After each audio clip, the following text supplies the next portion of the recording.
So with me now is the Mayor of Fort Nelson, British Columbia. Mr. Mayor, thank you so much for being with us. I've got so many questions for you, but I see a smile on your face, and I think it's because it's raining. Yes, it is. It's raining. It's not raining hard, but it's been a steady rain, and you can see by the road behind me there's standing water. Thank goodness for that. Okay, so the big question this hour, given our news and our headline, is the structural damage. Can you tell us how many homes have been damaged? Have any homes been destroyed altogether? I haven't had the official report yet from our firefighters with respect to how many or how much. I have confirmed that there's been some damage. Of course, I hope you'll appreciate that we need to inform the property owners so that they understand what's happening. How important is the weather in the coming days? Can you bring us up to speed at this hour of the morning? What is going on with the fire? Yeah, so the wildfire will have to do an assessment based on the weather conditions that we've got right now. But of course, you can see behind me, they're very, very favorable. So I'll wait for that assessment from them later in the morning. And of course, we're always keeping our eye over our left shoulder at that Patrick Creek fire. Yeah, and at this point, is it considered a threat or not, Mr. Mayor?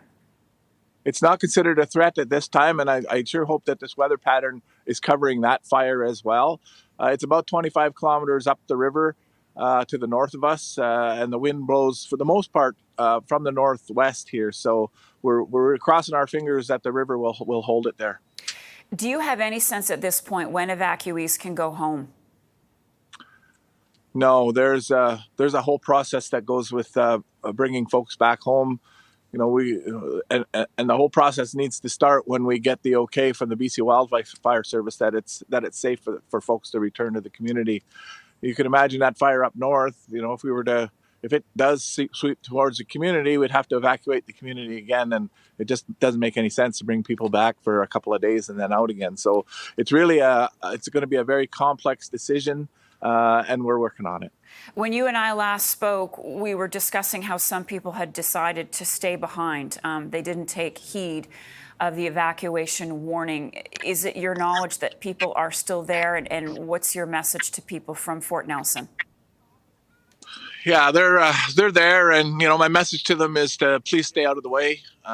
You know, you might think you'd be able to get out, that because of this rain everything looks good, but you know, until the wildfire service tells us that it's okay, they're still going to be doing their operations, and we just don't want to be getting in their way. We've got the RCMP patrolling the community now, and that certainly will help. But we just don't need people out and about until such a time as the wildfire service tells us that they're standing down and things are looking good. Yeah, what's the RCMP doing there? They're patrolling the community, both communities. They're patrolling out at the Fort Nelson First Nation community, and they're patrolling in town day and night.